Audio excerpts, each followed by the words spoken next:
Chapter 4. "So there it is, Parker," said Lord Peter, pushing his coffee-cup aside and lighting his after-breakfast pipe. "You may find it leads you to something, though it don't seem to get me any further with my bathroom problem. Did you do anything more at that after I left?" "No, but I've been on the roof this morning."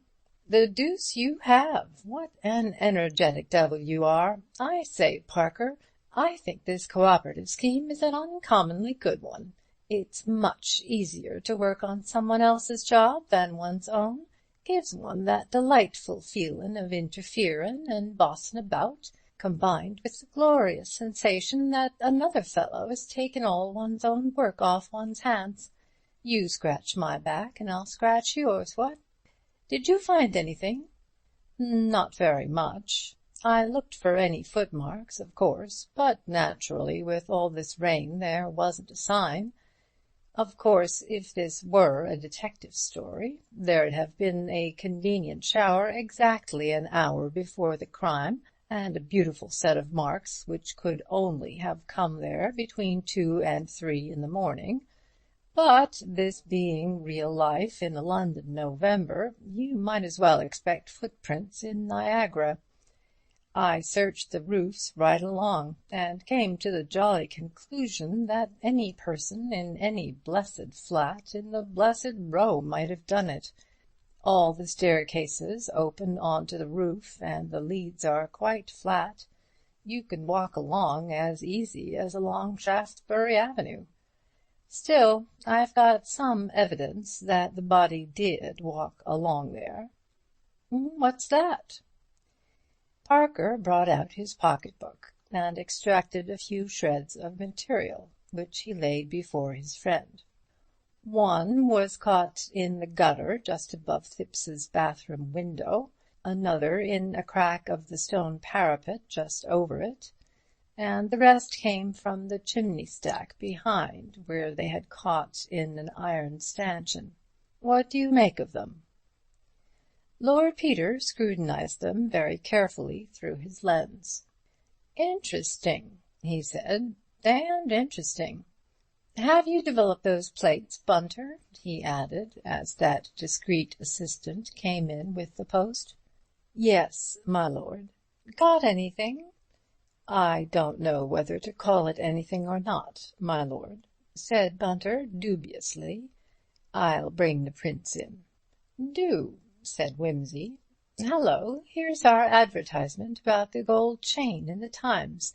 Very nice it looks. Write, phone or call 110 Piccadilly. Perhaps it would have been safer to put a box number, though I always think that the franker you are with people, the more you're likely to deceive 'em. So unused is the modern world to the open hand and the guileless heart, what? But you don't think the fellow who left that chain on the body is going to give himself away by coming here and inquiring about it?" "I don't, fathead," said Lord Peter, with the easy politeness of the real aristocracy. "That's why I've tried to get hold of the jeweller who originally sold the chain. See?" He pointed to the paragraph. "It's not an old chain, hardly worn at all. Oh, thanks, Bunter. Now, see here, Parker, these are the finger marks you noticed yesterday on the window sash and on the far edge of the bath. I'd overlooked them. I give you full credit for the discovery. I crawl, I grovel, my name is Watson, and you need not say what you were just going to say, because I admit it all. Now we shall— Hullo, hullo, hullo!"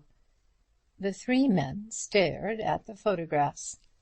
"The criminal," said Lord Peter bitterly, "climbed over the roofs in the wet, and not unnaturally got soot on his fingers. He arranged the body in the bath, and wiped away all traces of himself, except 2, which he obligingly left to show us how to do our job. We learned from a smudge on the floor that he wore india-rubber boots, and from this admirable set of fingerprints on the edge of the bath that he had the usual number of fingers and wore rubber gloves.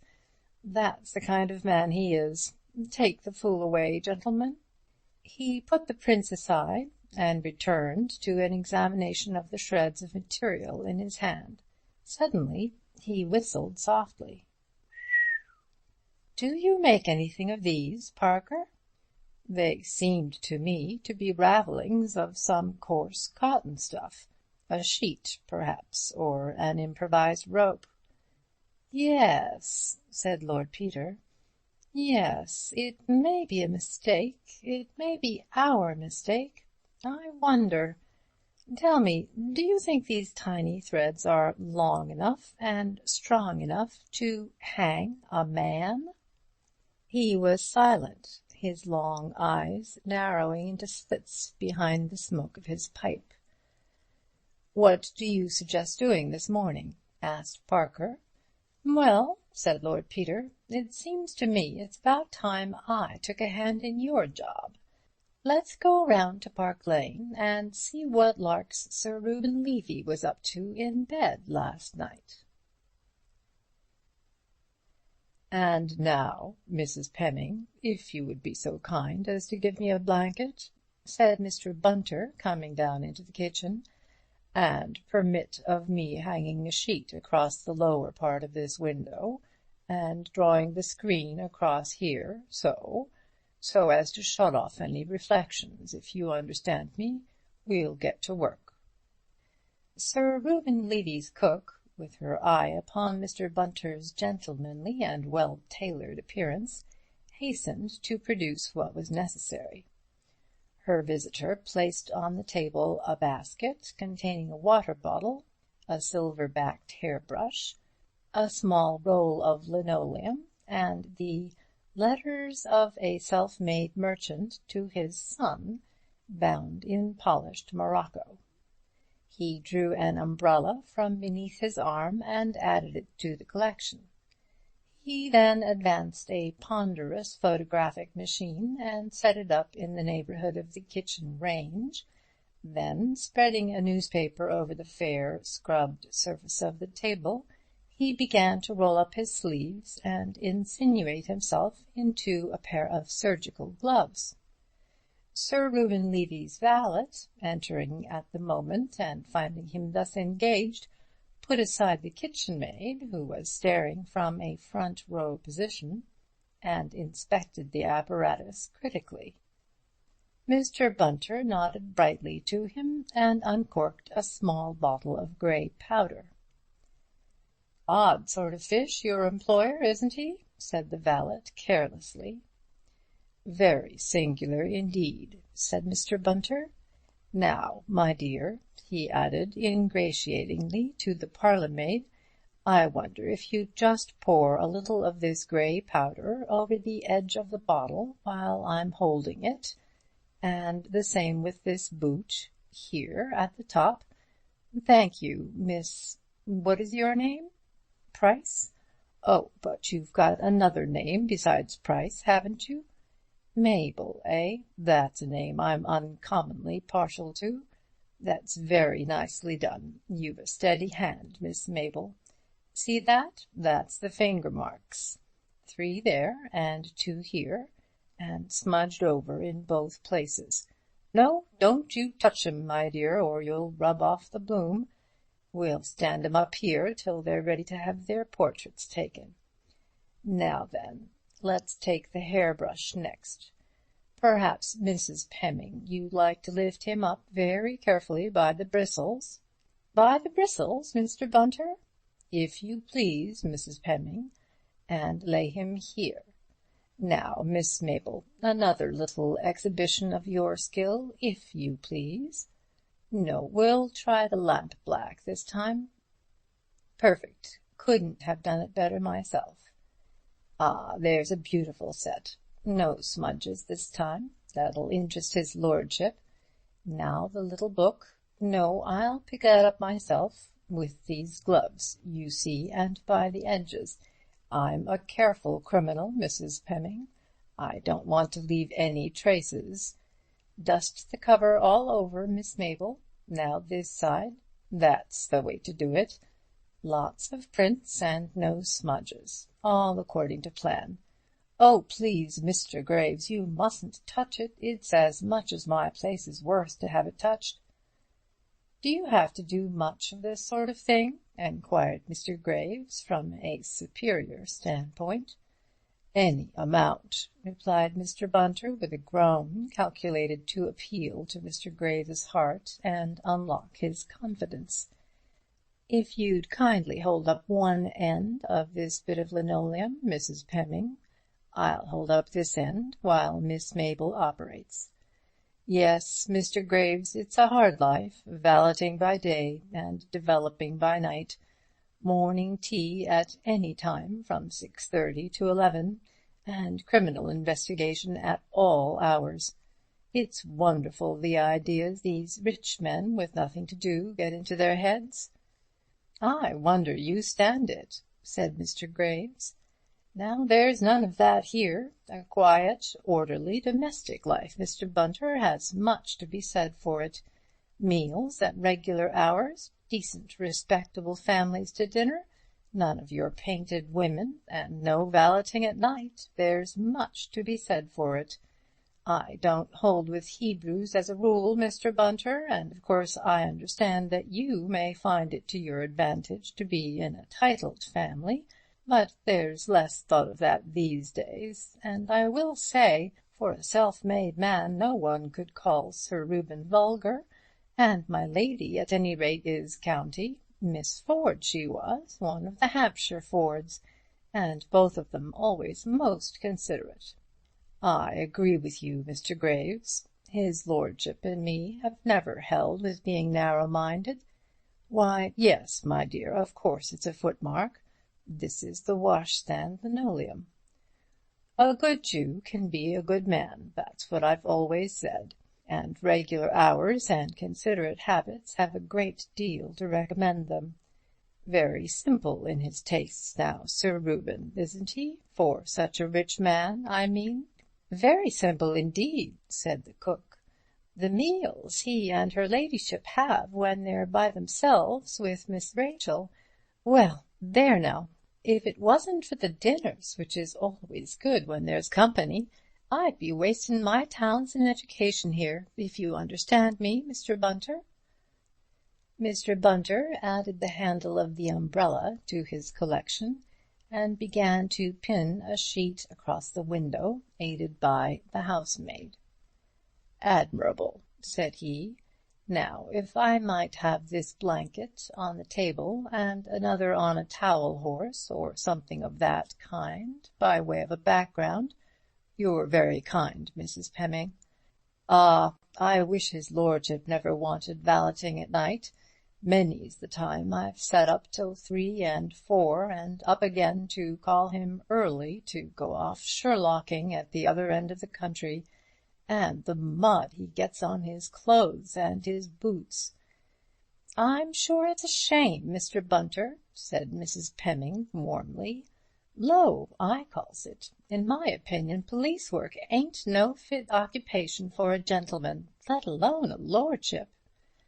"Everything made so difficult, too," said Mr. Bunter, nobly sacrificing his employer's character and his own feelings in a good cause. "Boots chucked into a corner, clothes hung up on the floor, as they say." "That's often the case with these men as are born with a silver spoon in their mouths," said Mr. Graves. "Now, Sir Reuben, he's never lost his good old-fashioned habits. Clothes folded up neat, boots put out in his dressing-room so as a man could get to them in the morning, everything made easy." "He forgot them the night before last, though." "The clothes, not the boots. Always thoughtful for others is Sir Reuben. Ah, I hope nothing's happened to him." "Indeed, no, poor gentleman," chimed in the cook. "And as for what they're saying, that he'd have gone out surreptitious-like to do something he didn't ought, well, I'll never believe it of him, Mr. Bunter, not if I was to take my dying oath upon it." "Ah," said Mr. Bunter, adjusting his arc lamps and connecting them with the nearest electric light.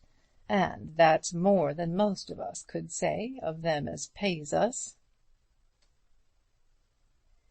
5'10", said Lord Peter, "and not an inch more." He peered dubiously at the depression in the bedclothes, and measured it a second time with the gentleman scout's vademecum. Parker entered this particular in a neat pocket-book. "I suppose," he said, "a 6'2" man might leave a 5'10" depression if he curled himself up." "Have you any Scotch blood in you, Parker?" enquired his colleague bitterly. "Not that I know of," replied Parker. "Why?" "Because of all the cautious, ungenerous, deliberate, and cold-blooded devils I know," said Lord Peter, "you are the most cautious, ungenerous, deliberate, and cold-blooded. Here am I, sweating my brains out to introduce a really sensational incident into your dull and disreputable little police investigation, and you refuse to show a single spark of enthusiasm. Well, it's no good jumping at conclusions." "Jump! You don't even crawl distantly within sight of a conclusion. I believe if you caught the cat with her head in the cream jug, you'd say it was conceivable that the jug was empty when she got there." "Well, it would be conceivable, wouldn't it?" "Curse you," said Lord Peter.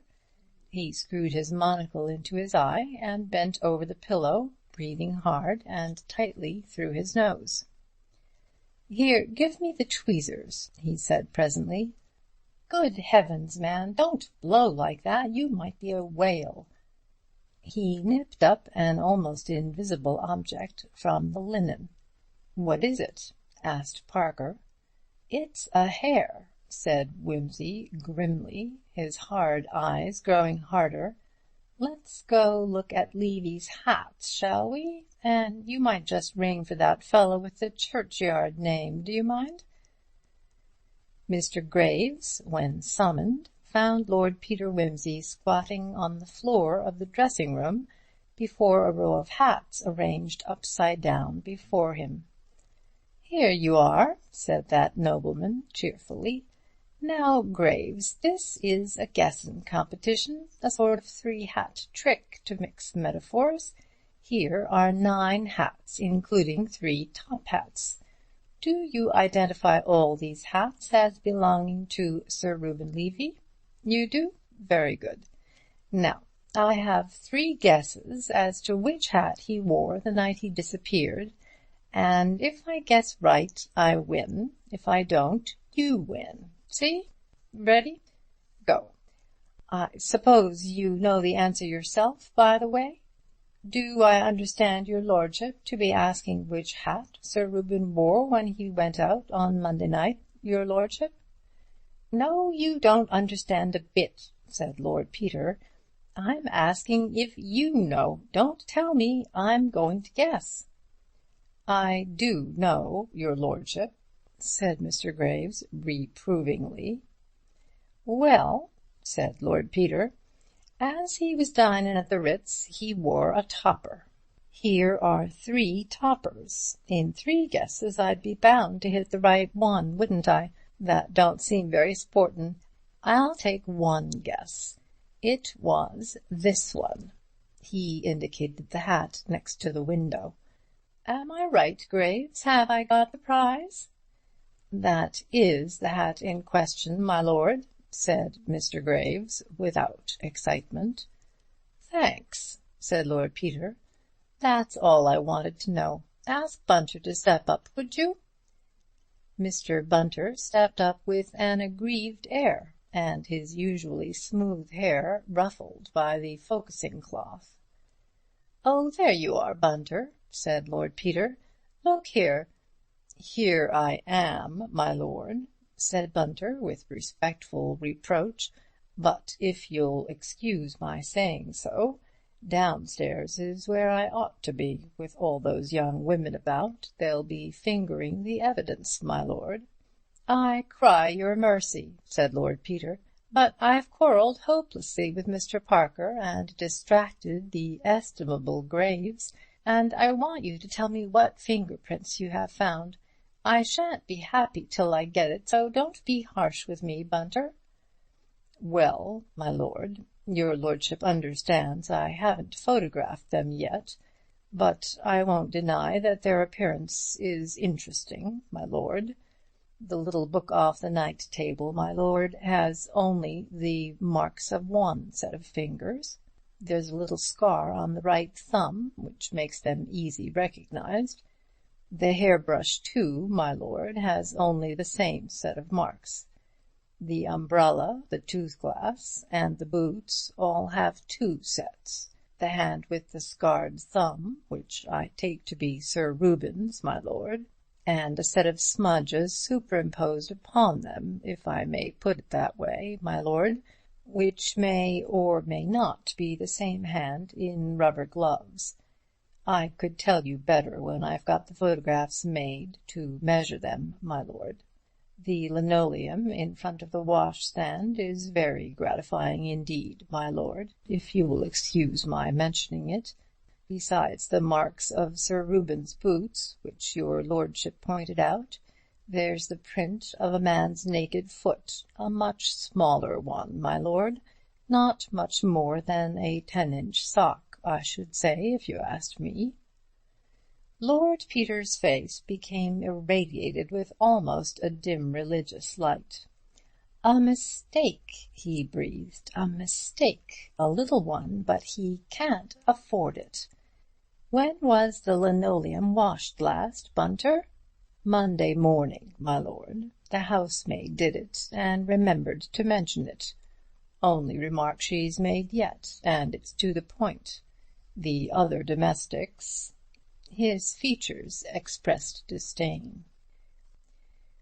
"What did I say, Parker? 5'10" and not an inch longer.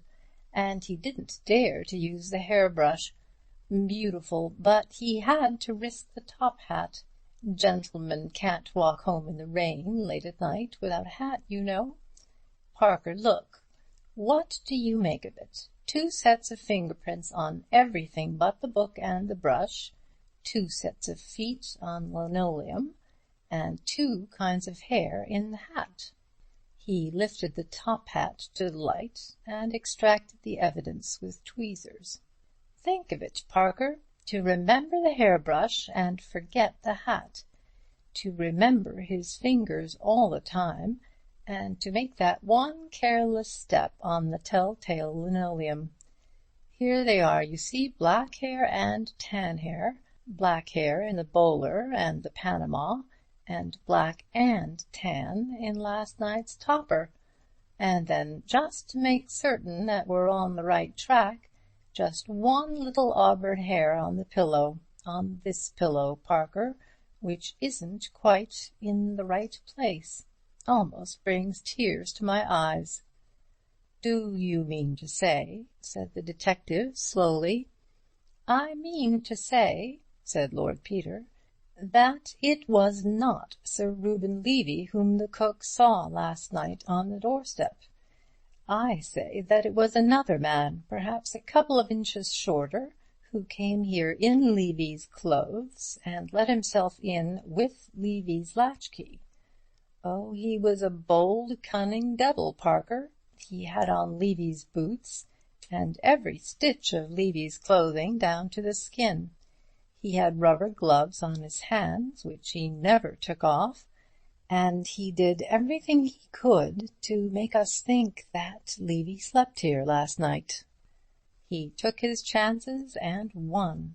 He walked upstairs, he undressed, he even washed and cleaned his teeth, though he didn't use the hairbrush for fear of leaving red hairs in it.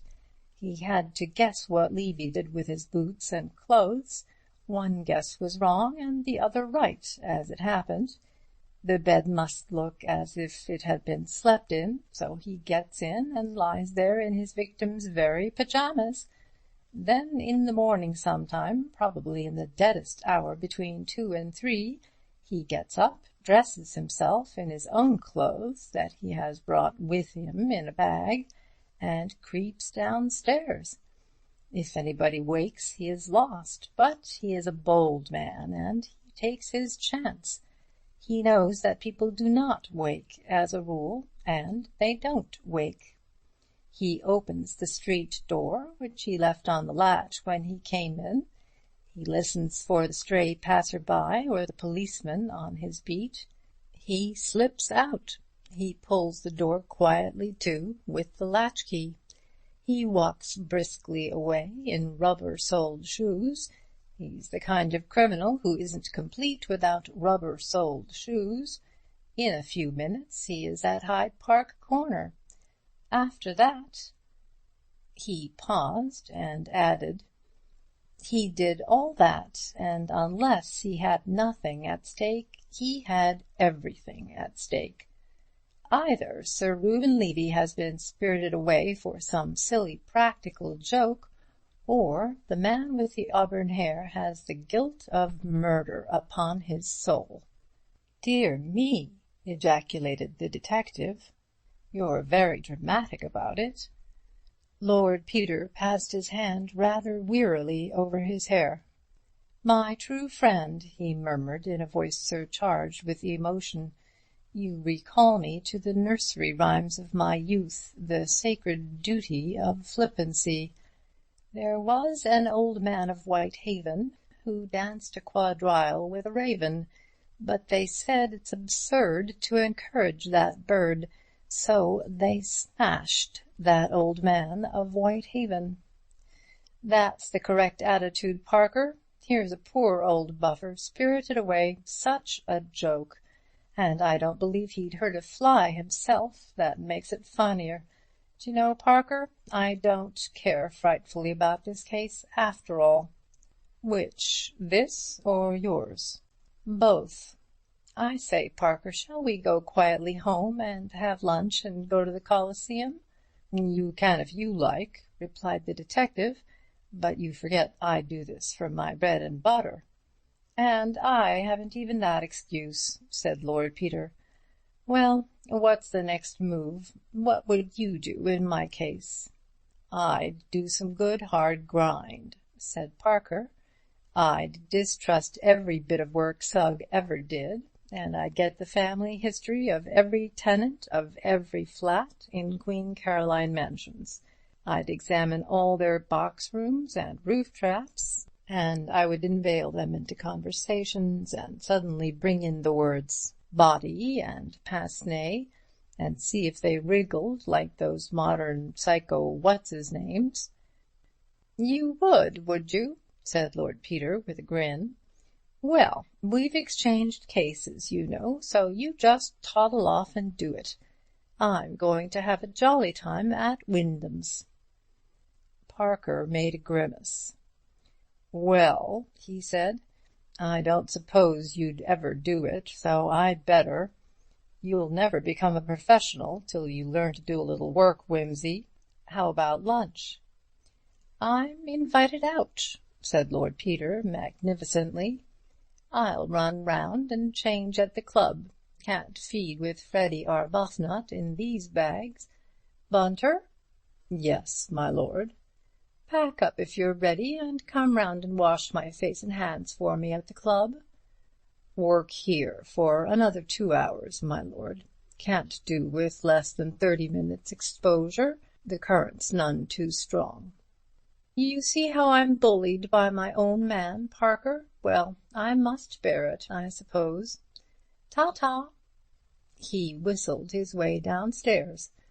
The conscientious Mr. Parker, with a groan, settled down to a systematic search through Sir Reuben Levy's papers, with the assistance of a plate of ham sandwiches and a bottle of Bass. Lord Peter and the Honourable Freddy Arbuthnot, looking together like an advertisement for gents' trouserings, strolled into the dining-room at Wyndham's. "Haven't seen you for an age," said the Honourable Freddy. "What have you been doing with yourself?" "Oh, foolin' about," said Lord Peter languidly. "Thick or clear, sir?" enquired the waiter of the Honourable Freddy. "Which'll you have, Whimsy?" said that gentleman, transferring the burden of selection to his guest. "They're both equally poisonous." "Well, clear's less trouble to lick out of the spoon," said Lord Peter. "Clear," said the Honourable Freddy. "Consommé polonaise," agreed the waiter. "Very nice, sir." Conversation languished until the Honourable Freddy found a bone in the filleted sole, and sent for the head waiter to explain its presence. When this matter had been adjusted, Lord Peter found energy to say, "Sorry to hear about your governor, old man." "Yes, poor old buffer," said the Honourable Freddy. "They say he can't last long now." "What?" "Oh, the Montrachet '08. There's nothing fit to drink in this place," he added gloomily. After this deliberate insult to a noble vintage, there was a further pause, till Lord Peter said, "How's change?" "Rotten," said the Honourable Freddy. He helped himself gloomily to salmi of game. "Can I do anything?" asked Lord Peter. "Oh, no, thanks, very decent of you, but it'll pan out all right in time." "This isn't a bad salmi," said Lord Peter. "I've eaten worse," admitted his friend. "What about those Argentines?" enquired Lord Peter. "Here, waiter, there's a bit of cork in my glass." "Cork!" cried the Honourable Freddy, with something approaching animation. "You'll hear about this, waiter. It's an amazing thing. A fellow who's paid to do the job can't manage to take a cork out of a bottle." "What do you say? Argentines? Oh, gone all to hell. Old Levy bunkin' off like that's knocked the bottom out of the market." "You don't say so," said Lord Peter. "What do you suppose has happened to the old man?" "Cursed if I know," said the Honourable Freddy. "Knocked on the head by the bears, I should think." "Perhaps he's gone off on his own," suggested Lord Peter. "Double life, you know. Giddy old blighters, some of these city men." "Oh, no," said the Honourable Freddy, faintly roused. "No, hang it all, Whimsy, I wouldn't care to say that. He's a decent old domestic bird, and his daughter's a charmin' girl. Besides, he's straight enough. He'd do you down fast enough, but he wouldn't let you down. Old Anderson is badly cut up about it." "Who's Anderson?" "Chap with property out there. He belongs here. He was going to meet Levy on Tuesday. He's afraid of those railway people getting in now, and then it'll be all U.P." "Who's running the railway people over here?" enquired Lord Peter. "Yankee blighter, John P. Milligan. He's got an option, or says he has. You can't trust these brutes." "Can't Anderson hold on?" "Anderson isn't Levy. Hasn't got the shekels.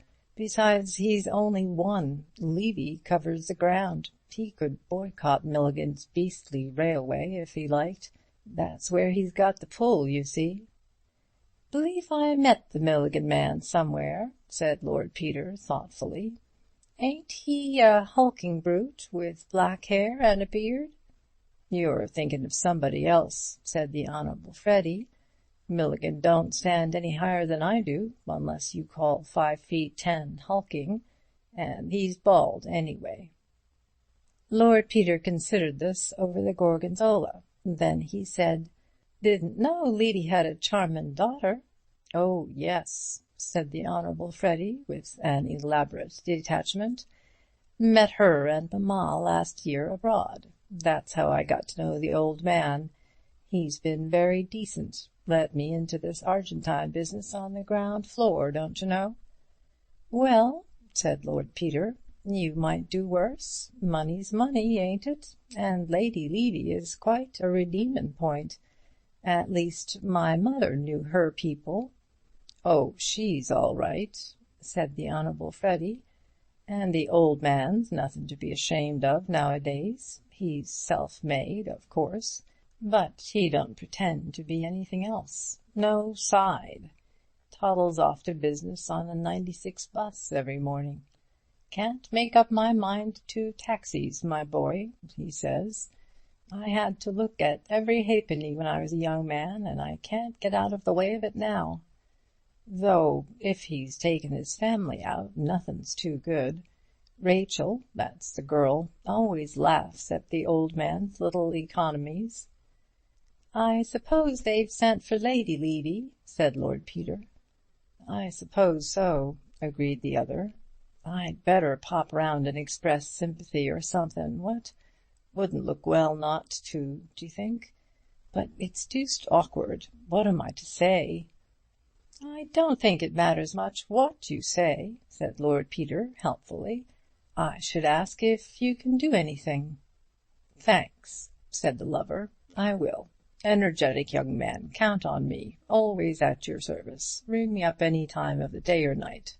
That's the line to take, don't you think?" "That's the idea," said Lord Peter.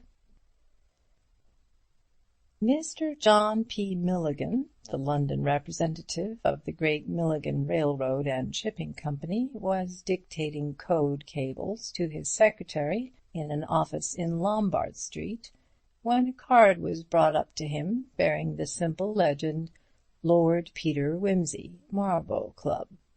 Mr. Milligan was annoyed at the interruption, but, like many of his nation, if he had a weak point, it was the British aristocracy. He postponed for a few minutes the elimination from the map of a modest but promising farm, and directed that the visitor should be shown up. "Good afternoon," said that nobleman, ambling genially in. "It's most uncommonly good of you to let me come round, wasting your time like this. I'll try not to be too long about it, though I'm not awfully good at coming to the point. My brother never would let me stand for the county, you know. Said I wandered on so nobody'd know what I was talking about." "Pleased to meet you, Lord Wimsey," said Milligan. "Won't you take a seat?" "Thanks," said Lord Peter, "but I'm not the Duke, you know. That's my brother Denver. My name's Peter. It's a silly name, I always think. So old world and full of homely virtue and that sort of thing. But my godfathers and godmothers in my baptism are responsible for that, I suppose, officially, which is really rather hard on them, you know, as they didn't actually choose it. But we always have a Peter after the third Duke, who betrayed 5 kings somewhere about the Wars of Roses, though, come to think of it, it ain't anything to be proud of. Still, one has to make the best of it." Mr. Milligan, thus ingeniously placed at that disadvantage which attends ignorance, manoeuvred for position, and offered his interrupter a Corona. "Thanks awfully," said Lord Peter, "though you really mustn't tempt me to stay here babbling on all afternoon. By Jove, Mr. Milligan, if you offer people such comfortable chairs and cigars like these, I wonder they don't come and live in your office." He added mentally, "I wish to goodness I could get those long-toed boots off you. How's a man to know the size of your feet? And a head like a potato. It's enough to make one swear." "Say now, Lord Peter," said Mr. Milligan, "can I do anything for you?" "Well, d'you know," said Lord Peter, "I'm wondering if you would. It's damned cheek to ask you, but the fact is, it's my mother, you know. Wonderful woman, but don't realize what it means, demands on the time of a busy man like you. We don't understand hustle over here, you know, Mr. Milligan." "Now, don't you mention that," said Mr. Milligan. "I'd be surely charmed to do anything to oblige the Duchess." He felt a momentary qualm as to whether a duke's mother were also a duchess, but breathed more freely as Lord Peter went on. "Thanks, that's uncommonly good of you. Well, now, it's like this. My mother, most energetic, self-sacrificing woman, don't you see, is thinking of getting up a sort of charity bazaar down at Denver this winter, in aid of the church roof, you know. Very sad case, Mr. Milligan. Fine old antique, early English windows and decorated angel roof and all that. All tumbling to pieces, rain pouring in and so on.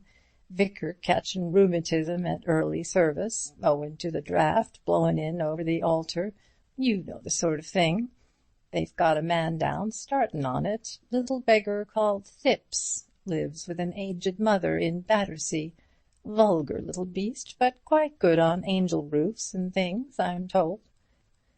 At this point Lord Peter watched his interlocutor narrowly, but finding that this rigmarole produced in him no reaction more startling than polite interest, tinged with faint bewilderment, he abandoned this line of investigation and proceeded.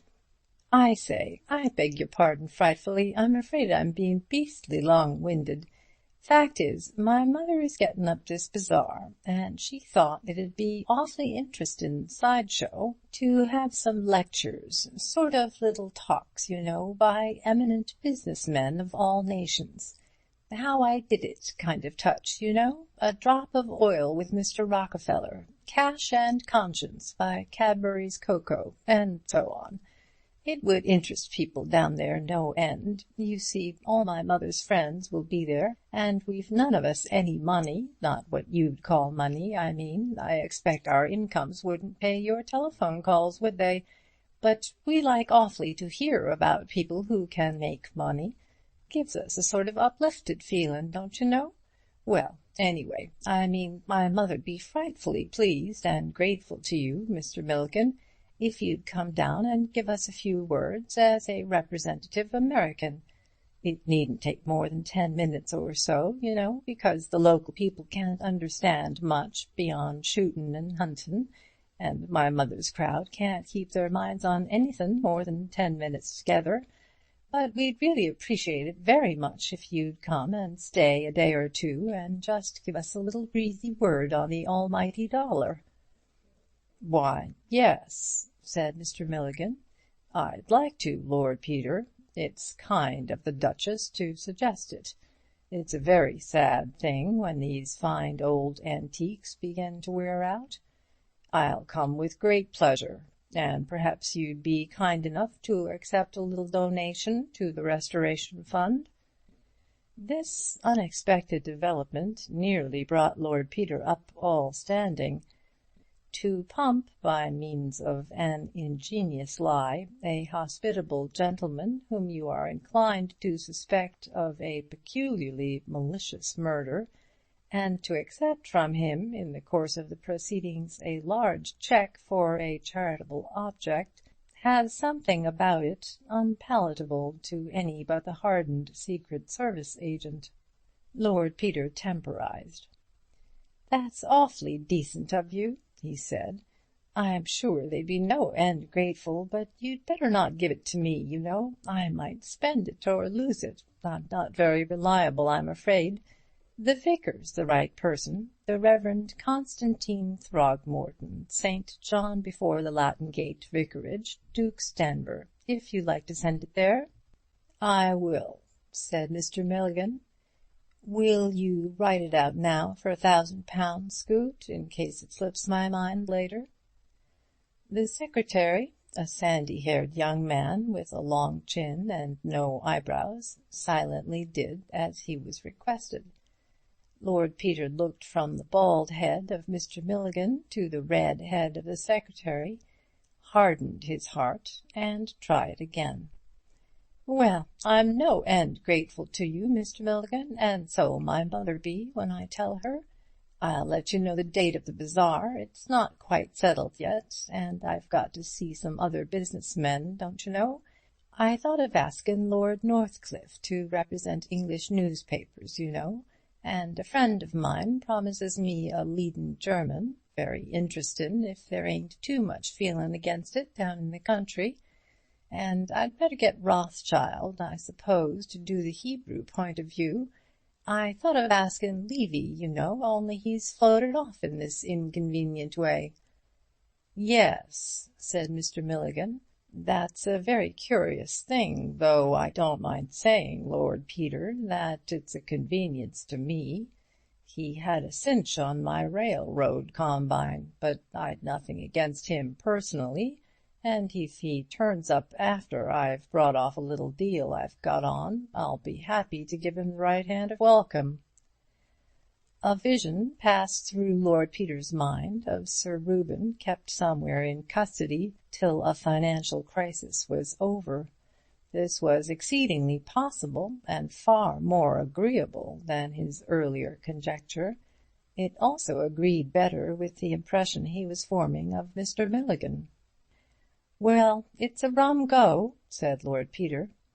"But I dare say he had his reasons. Much better not to inquire into people's reasons, you know what? Especially as a police friend of mine, who's connected with the case, says the old Johnny dyed his hair before he went." Out of the tail of his eye, Lord Peter saw the red-headed secretary add up 5 columns of figures simultaneously and jot down the answer. "Dyed his hair, did he?" said Mr. Milligan.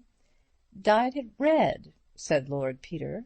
The secretary looked up. "Odd thing is," continued Wimsey, "they can't lay hands on the bottle. Something fishy there, don't you think, what?" The secretary's interest seemed to have evaporated. He inserted a fresh sheet into his loose-leaf ledger, and carried forward a row of digits from the preceding page. "I dare say there's nothing in it," said Lord Peter, rising to go. "Well, it's uncommonly good of you to be bothered with me like this, Mr. Milligan. My mother'll be no end pleased. She'll write you about the date." "I'm charmed," said Mr. Milligan. "Very pleased to have met you." Mr. Scoot rose silently to open the door, uncoiling as he did so a portentous length of thin leg hitherto hidden by the desk. With a mental sigh, Lord Peter estimated him at 6'4". "It's a pity I can't put Scoot's head on Milligan's shoulders," said Lord Peter, emerging into the swirl of the city. "And what will my mother say?" End of Chapter 4. Recorded by Kirsten Wever.